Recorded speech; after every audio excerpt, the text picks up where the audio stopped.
যুদ্ধ ছিল তার কাছে একটা খেলনা, আর মানুষকে হত্যা করাই ছিল তার কাজ। থরকেল ভাইকিংদের ইতিহাসের সবচেয়ে ভয়ঙ্কর যোদ্ধা। দানবের মতো শরীর, আর মায়া দয়া বলতে কিছুই ছিল না তার মধ্যে। রাজপুত্রকে তারা কিডন্যাপ করবে।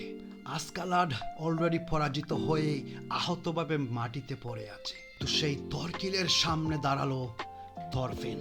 এই যুদ্ধে যে জিতবে সেই রাজপুত্রকে নিয়ে যাবে। থরফিন দ্রুত গতিতে থরকেলের দিকে আক্রমণ করতে থাকে। দুই যোদ্ধার মধ্যে খুবই ভয়াবহ যুদ্ধ শুরু হয়ে যায়। তলোয়ার চালাতে চালাতে থরকেল জেনে যায় থরফিন আসলে থরসের ছেলে। থরস যে খুবই সম্মানিত এক যোদ্ধা ছিলেন।